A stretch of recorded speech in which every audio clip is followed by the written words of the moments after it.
Good morning, Harvest City Bible Church. I hope everybody's doing well on this blessed Sunday morning. So I have a word for today, and it's Ephesians 3, verse 20 to 21. And it states, "Now to him who is able to do immeasurably more than all we ask for or imagine, and according to his power that is at work within us, to him be glory in the church and in Christ Jesus, throughout all generations, forever and ever. Amen." I hope everybody enjoys the rest of the day. God bless.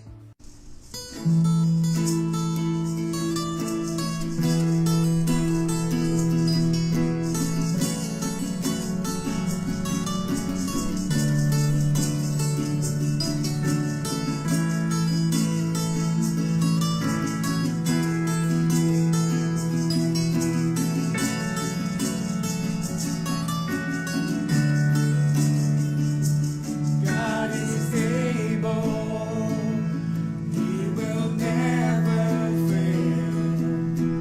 He is Almighty God, greater than all we see, greater than all we ask. For He has done great things, lifted up. He defeated the grave, raised to life. Our God is able. In His name we overcome. For the Lord our God is able.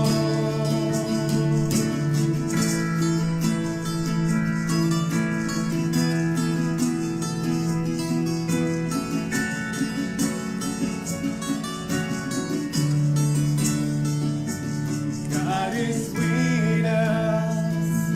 God is on our side. He will make a way. Far above all we know, far above all we hope. Oh, He has done great things. Lifted up. He defeated the grave, raised to life. Our God is able. In His name we overcome. For the Lord our God is able.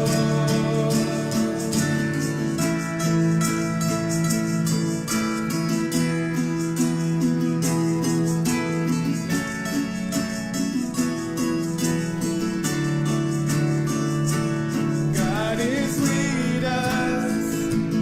He will go before. He will never leave us. He will never leave us. God is for us, and He has open arms. He will never fail us. He will never fail us. Lifted up. He defeated the grave, raised to life. Our God is able. In His name we overcome. For the Lord our God is able. Lifted up. He defeated the grave, raised to life. Our God is able. In His name we overcome. For the Lord our God is able. For the Lord our God is able. For the Lord our God is able.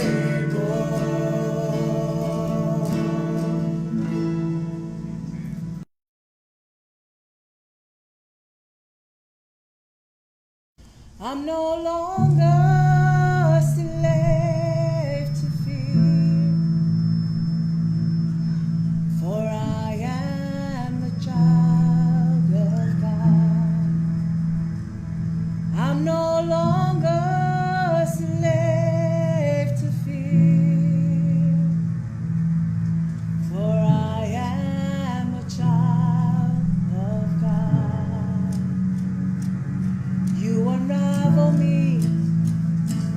with the melody. You surround me with a song of deliverance from my enemies, till all my feet are gone. I'm no longer a slave to fear, for I am a child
to fear, for I am a child of God. I'm no longer a slave to fear, for I am a child of God.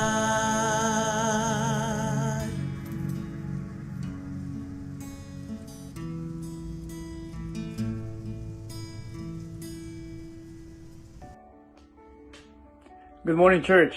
I hope and pray that those songs we just sang have ministered to you also, because they have reminded me of who I really am and who the God that I am serving. We are so privileged to be in the family of God and to be called His children. And as a child of God, you and I can come boldly to Him. It says in Hebrews 4:16, "Let us therefore come boldly unto the throne of grace, that we may obtain mercy and find grace to help in time of need." I remember an incident when my daughter Ella had a seizure. I'm so focused on trying to figure out myself how to help her. I think to myself, should I call 911? Should I lay her on her side? Should I do this? Or should I do that? But the most important thing I forgot. That is to come boldly to His throne and pray and ask for help. Thank God for my mother who came, because right away she prayed for Ella, and after a few seconds, Ella's seizure stopped. How awesome it is that we have a Father who is able and willing to help us all the time, who also help us even if we don't ask, who loves us unconditionally. I believe it is beyond awesome. So let us now pray. Father, we come to you today expecting to receive enlightenment from your word, our daily bread. Soften our hardened heart so that the seed or your word will penetrate and will grow inside us through the help of your Holy Spirit. We also lift up to you our pastor. May your anointing power be upon Pastor Ed as he delivers your message today. To you, Lord, we ascribe all the glory and honor in Jesus' mighty name. Amen.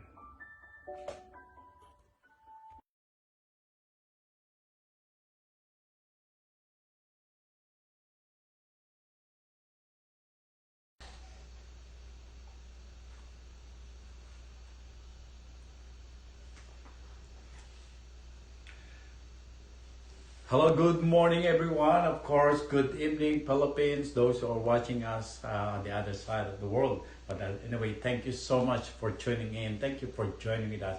You know, it's our privilege, and of course, it's also our joy that you have constantly watching and joining our live stream. You see, our mission, our vision is to bring people to our Lord Jesus Christ and make disciples. And because of you, and with the grace of God, we are here. So I would like to thank you so much for keep watching us, Lord. You know, we're glad that you are becoming a part of Harvest City Bible Church. Well, but wherever you are, you know, God bless you. And, you know, feel free to join with us. Feel free to share us also to others. Okay, we have you can watch us on our Facebook. We have also YouTube and Instagram. Join with us. You can share to us. Just click, you know, share or like or heart. Okay, so thank you so much for joining with us, and I pray that the Lord will continue to bless you wherever you are or whatever you do. Not only you, but also you pray that God will extend blessings upon your family as well. Okay, so again, I thank you so much. Just stay with us and then keep watching, and as we continue to offer ourselves to our Lord Jesus Christ. So prepare our hearts and mind. Let me call my wife to share with us the part of our worship of giving our tithes and offering. See you. Good morning, everyone, or good evening, or good afternoon, wherever part of the world or the country you are in. We thank you for joining with us, and we missed you. Yeah, I missed doing this for quite a bit. So thank you. So right now we are in this part of our worship service to giving our tithes and offering. And on your screen, I'm sure there will be some instructions there on how you can give. But before we do that, as you know that I always share a couple of things. In James 2:17, it says, "So you see, faith by itself isn't enough. Unless it produces good deeds, it is dead and useless." And in James 1:22, it says there, "But be doers of the word and not hearers only, deceiving yourselves." Was not Abraham, our father, justified by works when he offered Isaac his son on the altar? Do you see that faith was working together with his works, and by works, faith was made perfect. So right now in this worship, part of our worship, let's put our faith in action by giving our tithes and offerings. So if you want to virtually lift your envelope, your online giving, check, cash, and everything, let's have an open hand as we pray to God for this. So Lord, today we bring our tithes and offering to you as an act of faith, putting our faith into action, believing that you will honor it and pour out a blessing in our life. May this action of our faith give honor and glory to your most precious name. Thank you, God. Thank you, Lord. And I pray to God that you will have a very good week and godly week. For what is a good week if it ain't godly?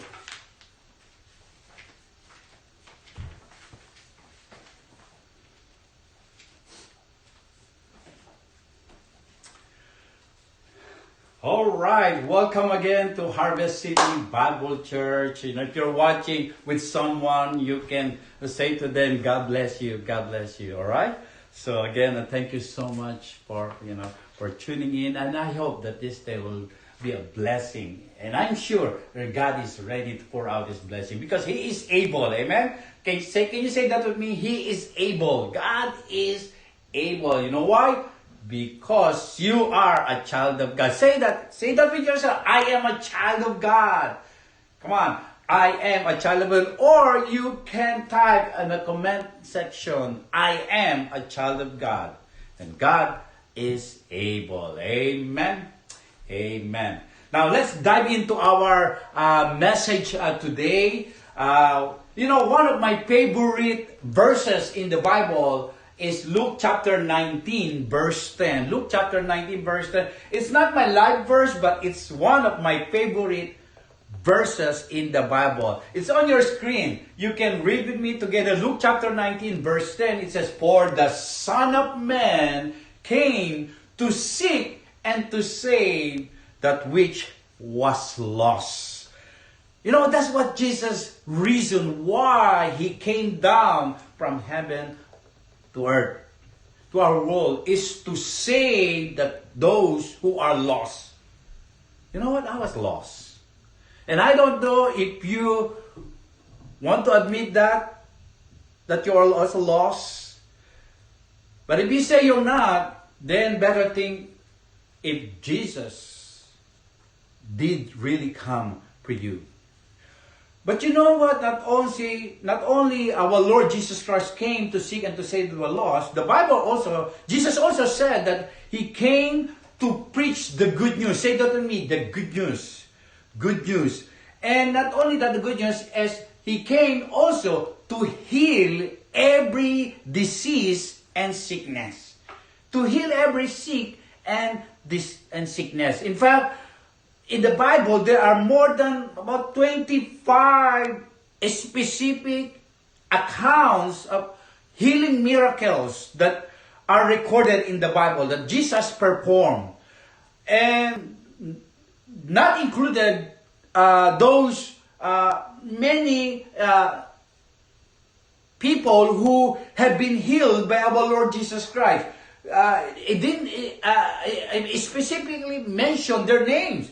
But the Bible, you can see in the Bible that Jesus healed many. So it's not only more than 25, but I think over 100 or probably thousands of people who have been healed by our Lord Jesus Christ. So if you have Bibles with you, if you have God's manual with you, I would like to invite you to turn your Bible into the book of Luke. Come on, if you have Bibles with you, or you don't want to exit into your smartphone, you can grab your Bible and turn with me in the book of Luke.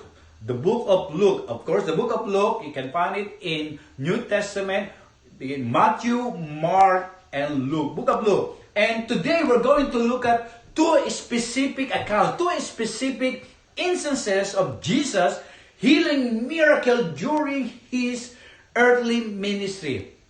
But before I continue, do you believe that our Lord Jesus is still in the business of healing?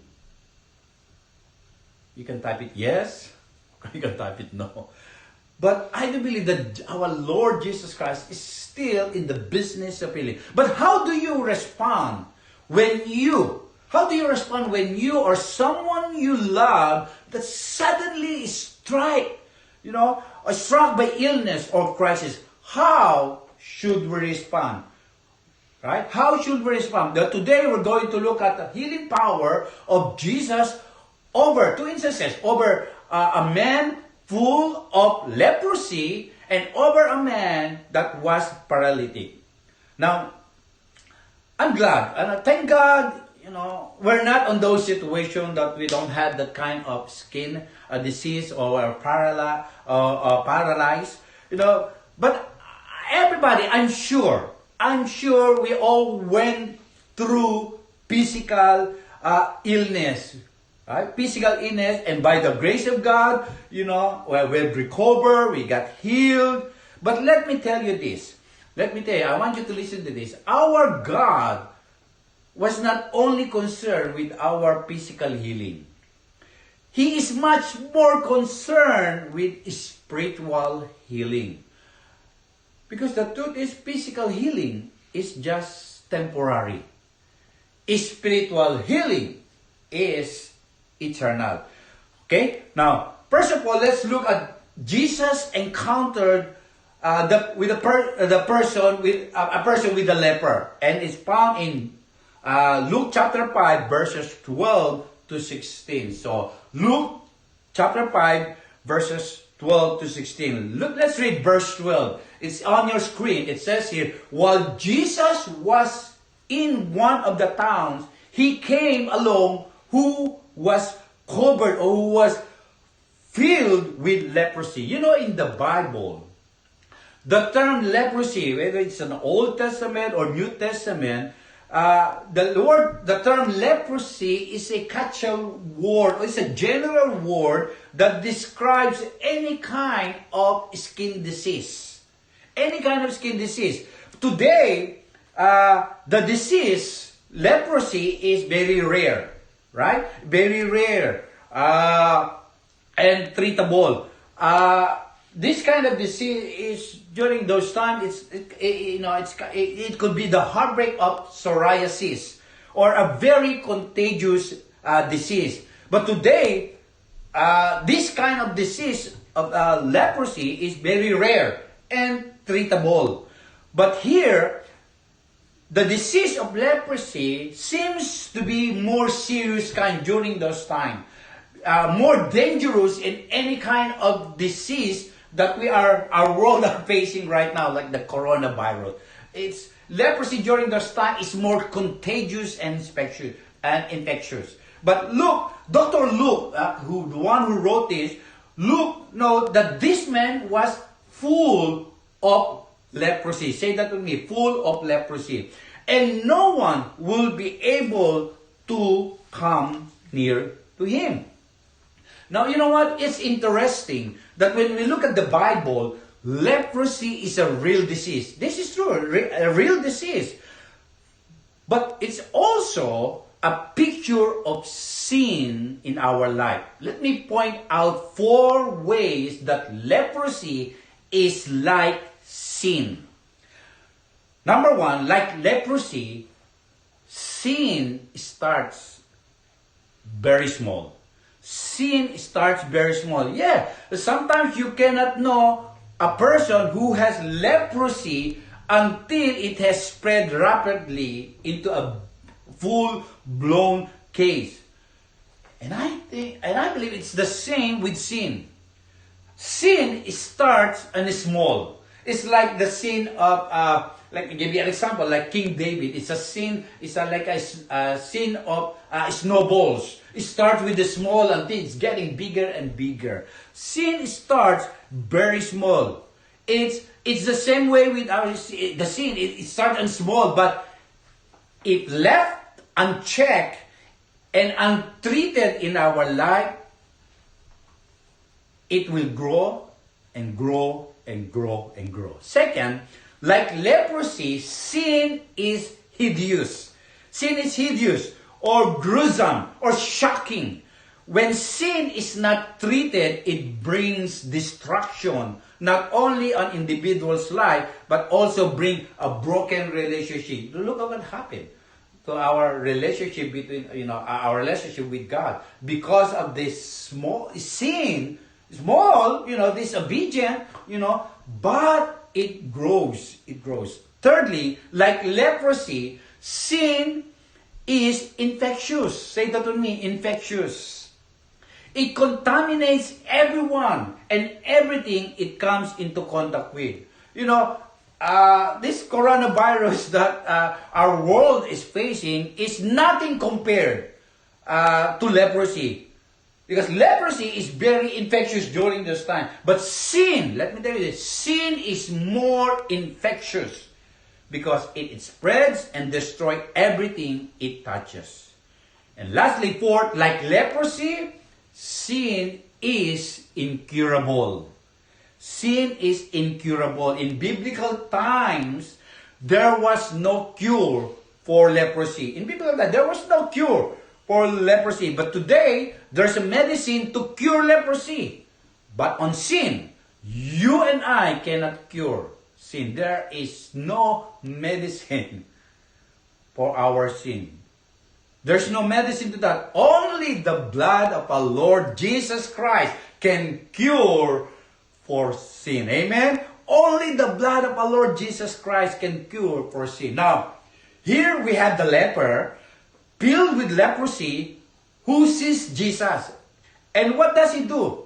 This leper, he approaches Jesus because he's desperate for healing. The Bible didn't mention how long he had this skin disease. But when he saw Jesus, he approached him because he's desperate for healing. Look at verse 12. Look at verse 12. It says, and when he saw Jesus, he fell on his face and implored Jesus and saying, Lord, right? Lord, if you are willing, you can make me clean. I like what then he asked that to our Lord Jesus Christ. Lord, if you are willing, you can make me clean. Now, for me, that's a humbling request with faith. If you are willing, you can make me clean. Now, this man knew Jesus has the power to heal him. But the question is, was Jesus willing to heal him? Jesus was willing to heal him. And that's where I came up with this message titled, Jesus said, I am willing. I am willing. Be clean. And the Bible says immediately, the Bible says, the leprosy left him. In other account, like in the book of Mark, because this account is also mentioned in the book of Mark, it translates that, when Jesus saw this man fell, face on the ground and worshiping him, you know what Jesus said? The Bible said, Jesus was moved with compassion. Say that to me, compassion. Well, aren't you glad that our Savior, our Lord Jesus Christ, who can be moved with compassion, who sees our needs. He sees our needs. He's ready to meet our needs, in spite that we always ignore him. Right? But Jesus said, look, notice what he said, I am willing. when this man approached our Lord Jesus Christ, Lord, if you're willing, you can make me clean. But Jesus' response is this: yes, I am willing. And so he reached out this guy and healed him. See, when Jesus did this, no one understand what Jesus was doing. Because everybody could say, everybody could say to Jesus, hey, Master or Rabbi, Jesus, don't touch him. You're risking yourself. If you don't even wear any gloves, you didn't even wear any mask, or you don't even have any clean sanitizer. You're not practicing social distancing.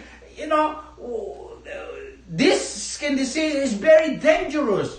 They're outcasts, but we don't want to go near to them. You are not practicing social distancing. Jesus was risking infection himself. But not only that, Jesus also risking the violation of the ceremonial law. Because the law said, whoever touched someone with a disease like this leprosy, in God's sight, they are also called unclean as well.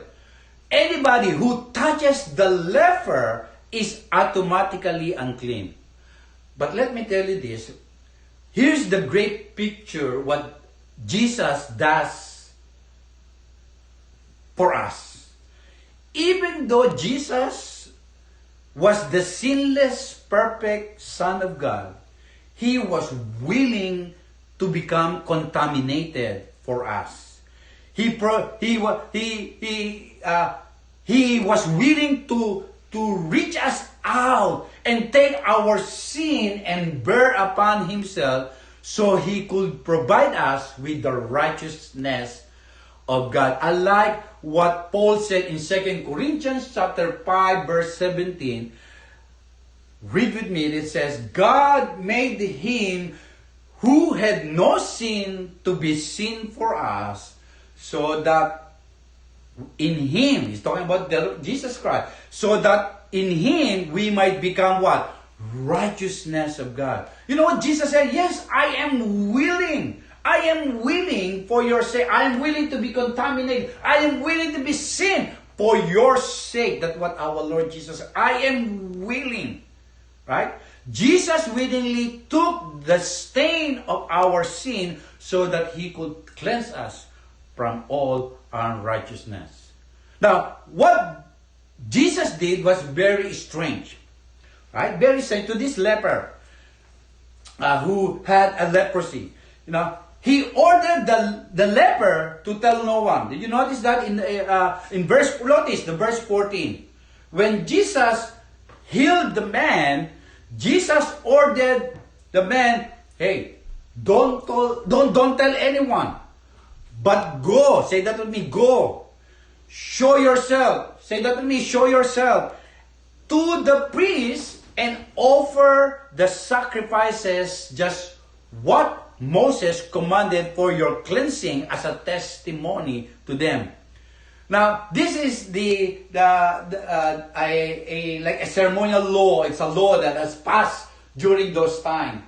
If someone get healed from that kind of sickness, you must go to the priest, and the priest will declare that you are already healed. Now, picture this with me. This leper approaches the priest and showed himself to them.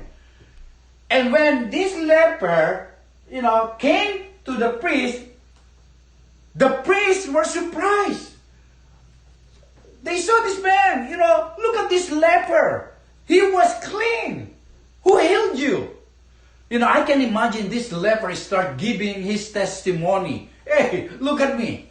I am healed. I'm now clean.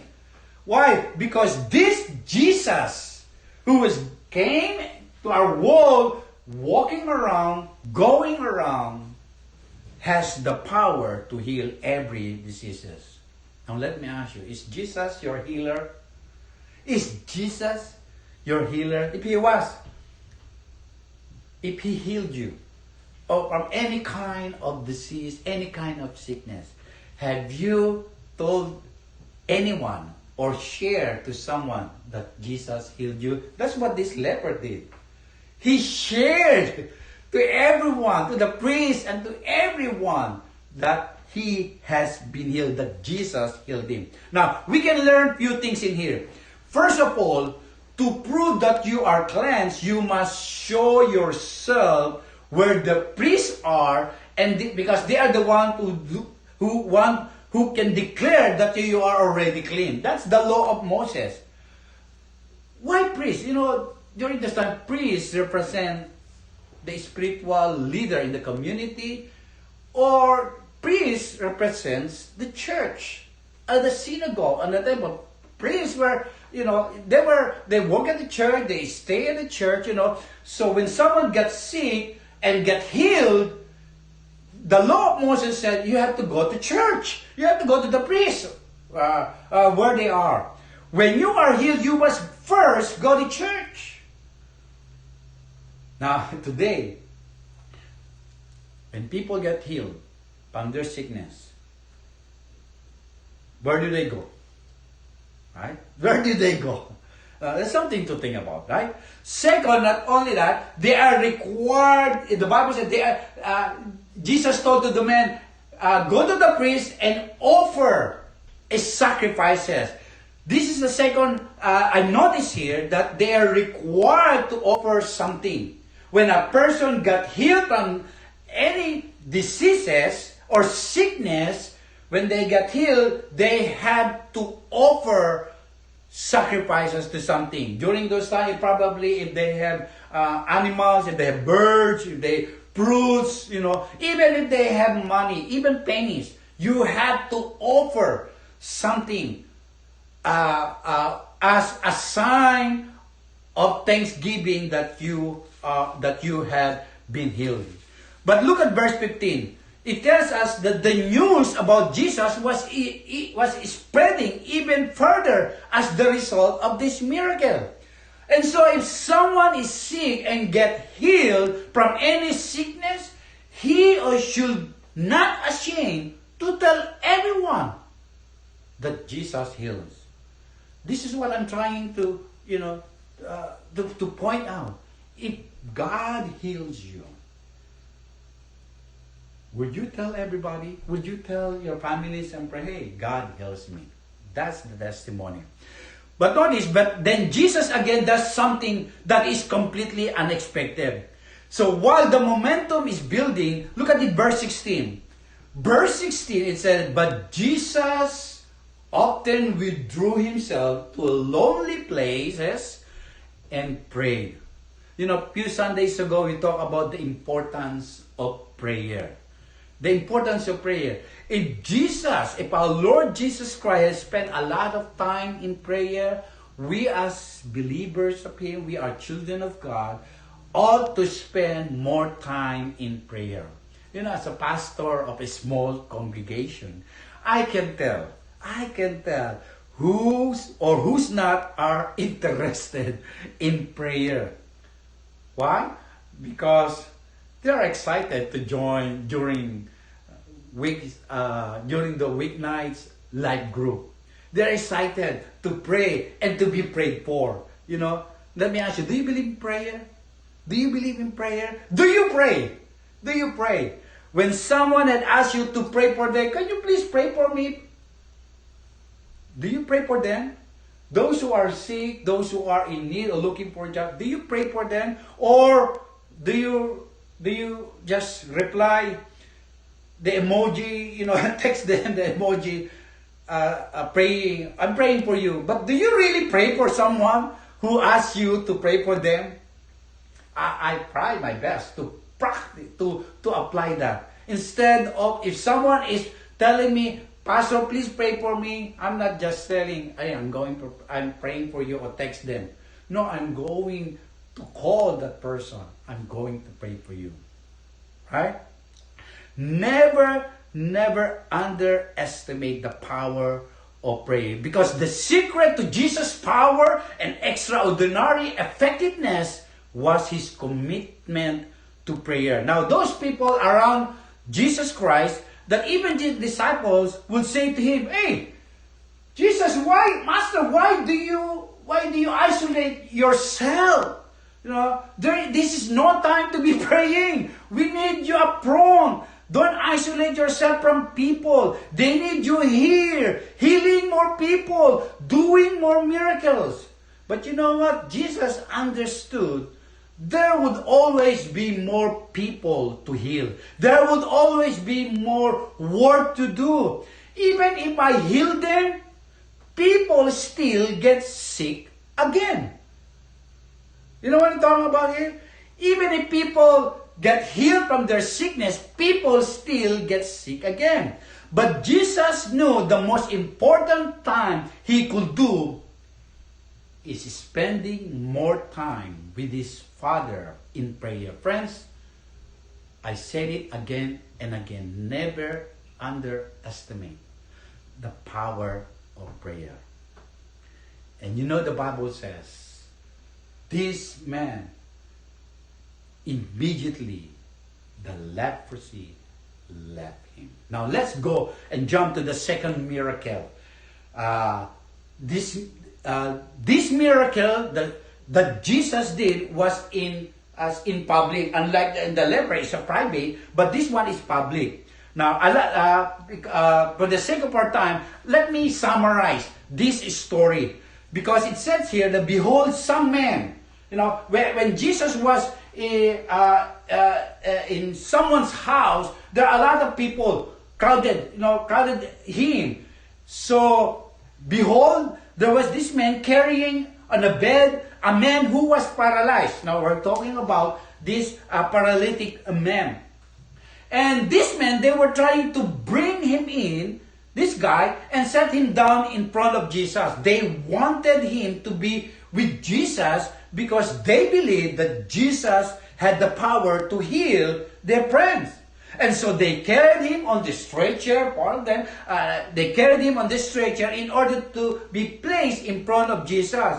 But to their disappointment, when they got to the place where Jesus was, right, they realized it was a standing room only, because they cannot get in because a lot of people inside the house, but there is no way for them to get close to Jesus Christ. But according to the Bible, to the story, fortunately, this poor man, did not let negative circumstances to stop them. And what did they do? Look at verse 19. When they could not find a way to do this because of the crowd, what did they do? They went up on the roof, break the tiles, dug the hole, and lowered him down with his stretcher in front of Jesus. And look at verse 20. When Jesus saw, this paralytic man slowly lowering down by these 4 friends, when Jesus saw their faith, right? Their faith, not just the faith of this paralytic man, they saw their faith, because it's plural, their faith. He said to the paralytic man, "Friend, your sins are forgiven." Say that to me. Friends, your sins are forgiven. Now, come to think of it. Wait a minute. Probably people out there, or this poor man, or the other people, everybody knows that this man need physical healing, right? This man need physical healing. But why did Jesus say, your sins are forgiven, instead of healing the man? Right? We're not here just asking for the forgiveness of this man's sins. We're asking for physical healing. We want you to heal this man. But notice why Jesus said, your sins are forgiven, instead of healing the man. Right? Well, for 2 reasons. First of all, forgiving his sins, Jesus was solving the man's deepest problems. You see, our deepest problem is not physical illness. Let me repeat. Our deepest problem is not physical illness. You know why? Because whether you like it or not, we're still going to get sick. Right? Whether we like it or not, even we get healed by the doctors or the medicine, even we pray to God for healing, whether we like it or not. Maybe next time, next month, next year, or for the next few more years, we will still get sick. So, physical illness is not our deepest problem. Physical illness is only a symptom of our deeper problem.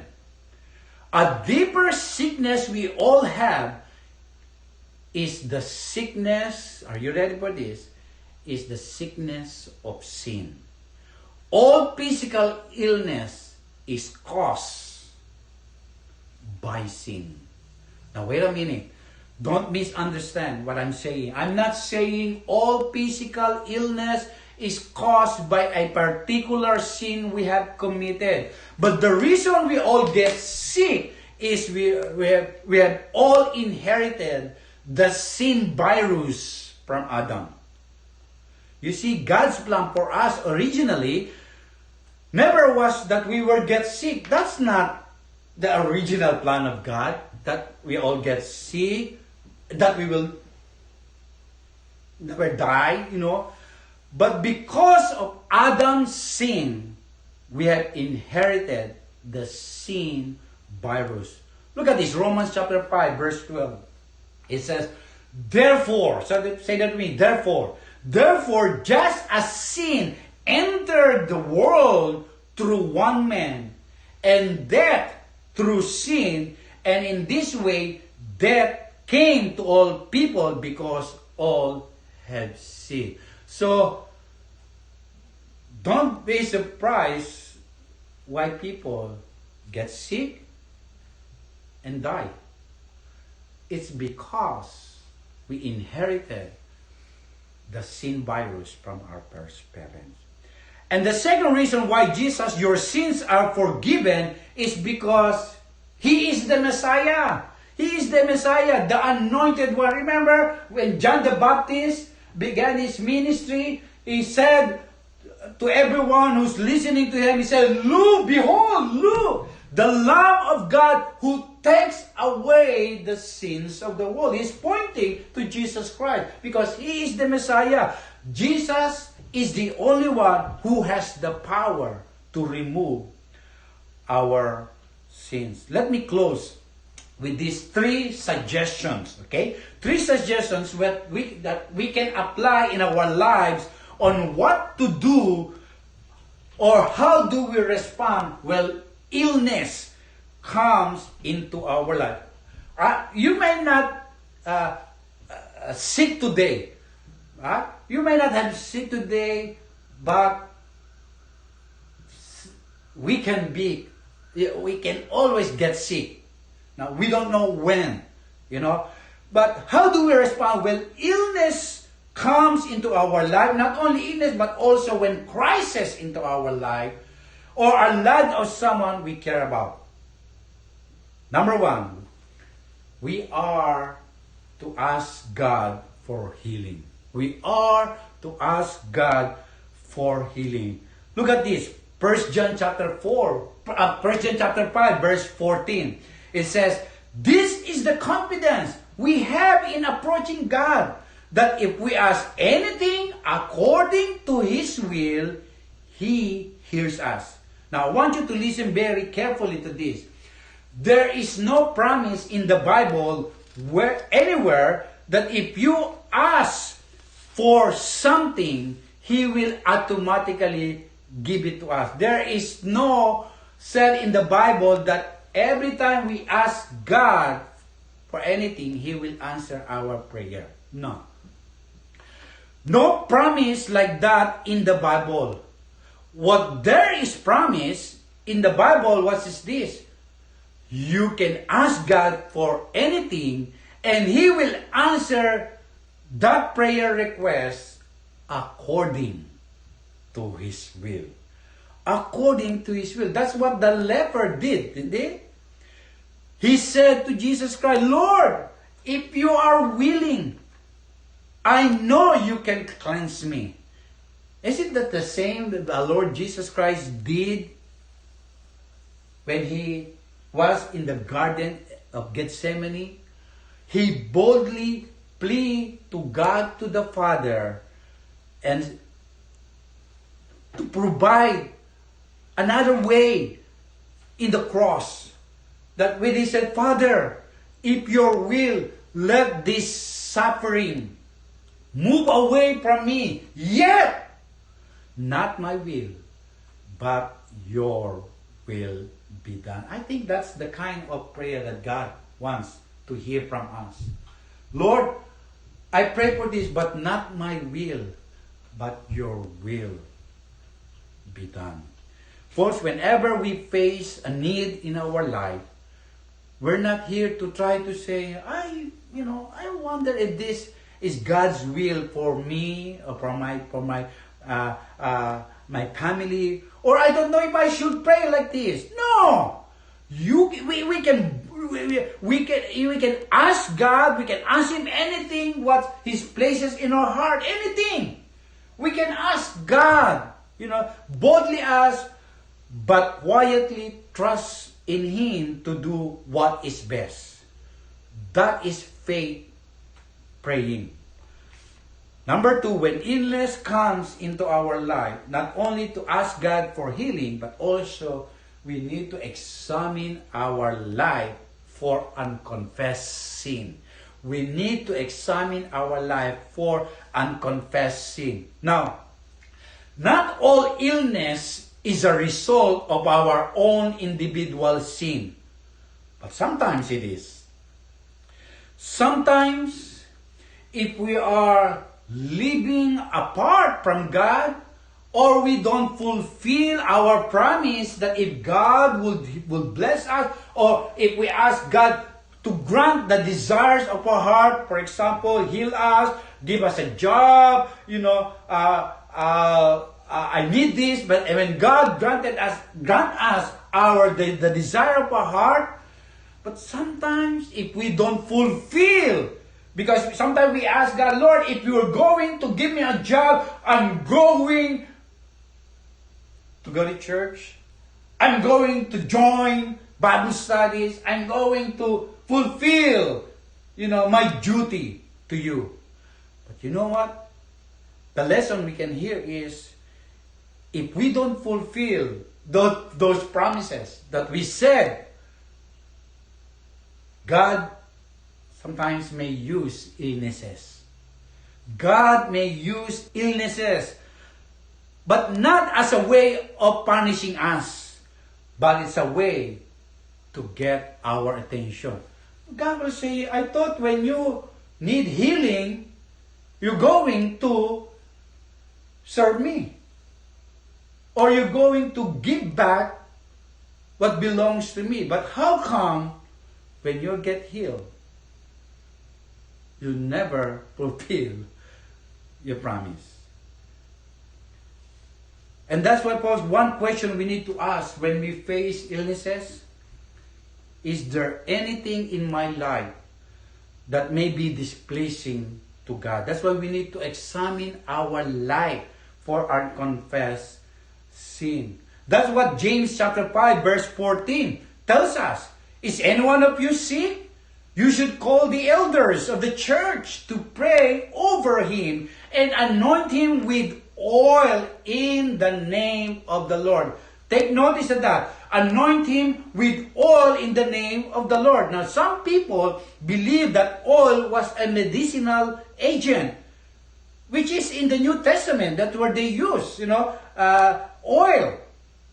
Perhaps James was saying, whenever you're ill, you are to seek the best medical treatment you can find. If there's an oil, use that oil. Okay, but don't forget, you also ought to pray. That's what James is trying to point out here.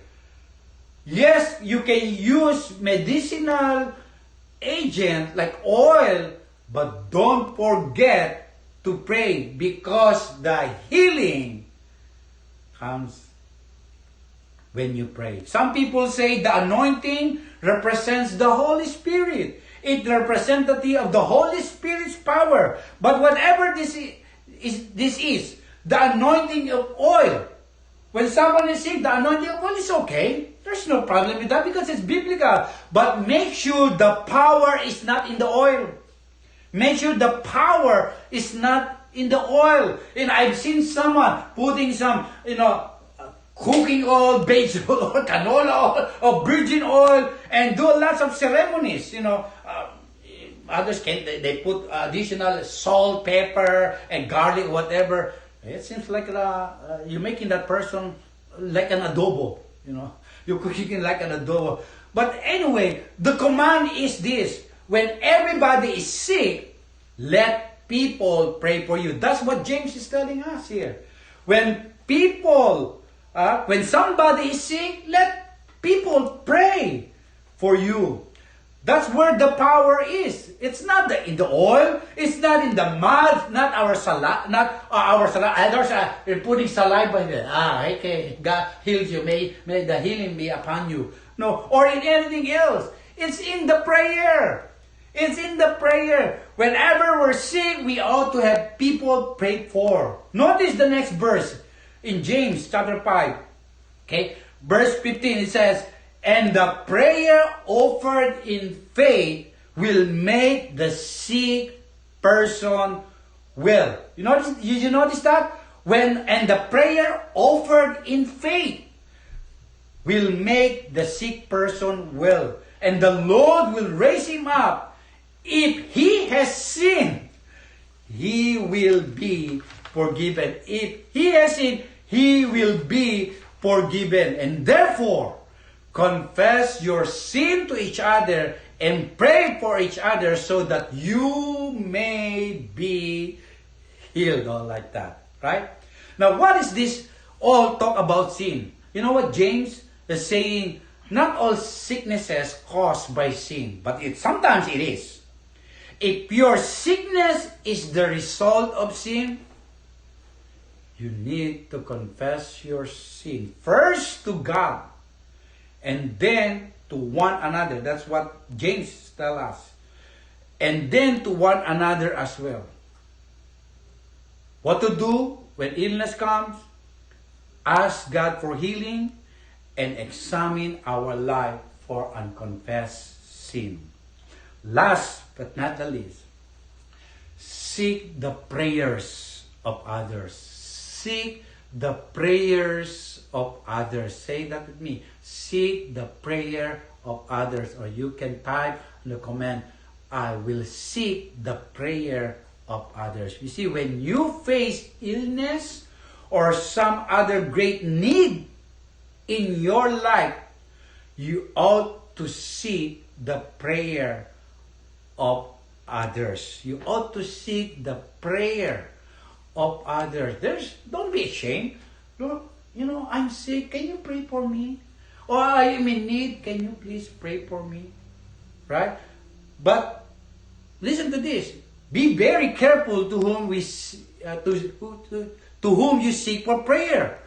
Because some people may come to you, okay, I'll pray for you in the name of our religion, in the name of our church, in the name of our leader or faith healer, or in the name of Mama Mia, something like that. Be very careful to that. When you seek others for prayer, make sure they're really praying in the name of the Lord. Notice what James says here. Pray for one another so that you might be healed. And the effective prayer of a righteous, it didn't say the prayer of a holy man, of a holy person. No, it didn't say that. The effective prayer of a righteous. We're all righteous, not because of what we have done. We are righteous in the sight of God because of Jesus had done in our life. The effective prayer of a righteous person can accomplish much. You know, God is impressed when He sees Christians, believers, those who believe and trust in the Lord Jesus Christ, praying together for the same thing. Those of you probably know, that I got positive COVID test 2 weeks ago. And I'm not ashamed to ask anyone. I know our church prayed for me. Thank you, Harvest City family. But you know what? This is my testimony. Because of some prayers in the name of our Lord Jesus Christ, some of your prayers, I got healed. Amen. I got healed. Yes, I called my doctor. He gave me prescription. But the truth is, God is the one who healed me. God is the one who healed me. Okay?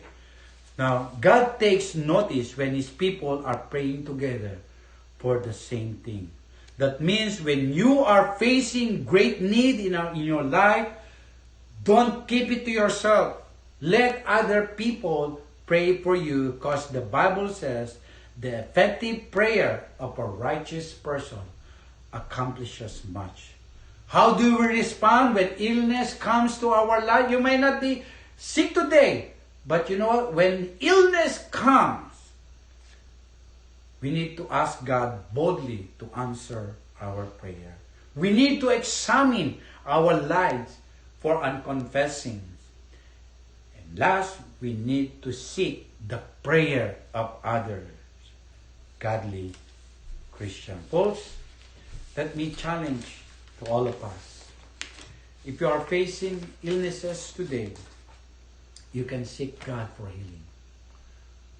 You can also examine yourself, your life, because of the unconfessed sin. The reason why maybe you're facing some illnesses is because of this unconfessed sin. The Bible says, James said,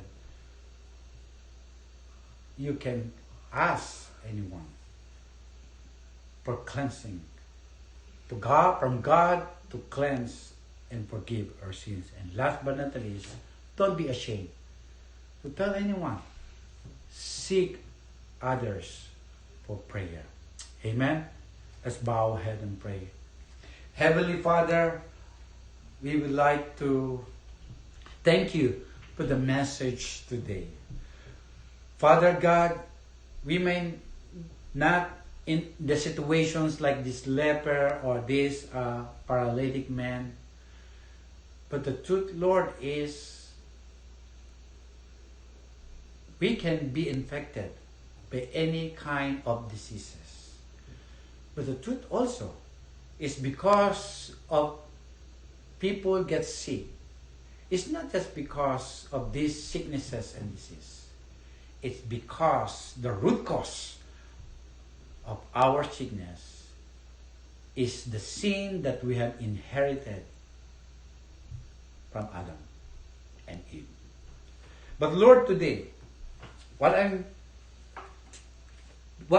going to ask you, Lord God, if there is anyone in our midst today, those who are watching, if you're watching, and if you need God to help you, not only to heal you physically because you're not in that situation, probably you are in a crisis, or probably you are facing some difficulties in life, or you lost your job. But listen to this. God is able. God is able to heal you. God is able to answer your prayer. But of course, not according to our will, but according to His will. Amen? According to His will. But if you're here today and you say, Pastor, please pray for me, I need to establish relationship with the Lord Jesus Christ. But the truth is, you cannot do that on your own. You need the power of the Holy Spirit. God can establish. He is the one who can initiate to establish a personal relationship with you. In fact, He wants to save you. He wants to save you, not only to heal you, not only to forgive your sins. He wants to heal you spiritually. If you're here today and listening, and you want to know for sure that no matter what happens, that you are saved, you can follow these steps. First, admit that you are a sinner. Admit that you are a sinner. Second, believe that Jesus is the only Savior of the world. And third, confess your sin to Jesus Christ. You can follow this simple prayer. While you are on the screen, you can close your eyes and we will come together in prayer. If you want to receive Jesus Christ as your Lord and personal Savior, I'm giving you this opportunity, Sunday after Sunday, I'm giving an opportunity to people to want to know for sure that you're going to heaven when you die. Lord Jesus, I know I am a sinner. Please forgive me for all of my sin. I believe that you are my God and my Savior. You died on the cross for my sin. And you showed us the way, that you are the way, the truth, and the life. And no one comes to the Father except by you. And now, I want to open my heart to you and receive you as my Lord and personal Savior. Thank you for loving me. Thank you for saving me. And today, I declare I am a child of God. This is my prayer in Jesus' name. Amen and amen. Well, God bless you. Thank you for watching us. Let me close in prayer, closing prayer and benediction. If you today, you can raise your hand towards heaven, and receive the blessing that comes from God. Okay? Lord Jesus, we thank you once again for allowing us to hear your message to us. And I pray that today, whatever we heard from your word, this will not keep in our heart, but rather this will be spread out and apply it into our everyday lives.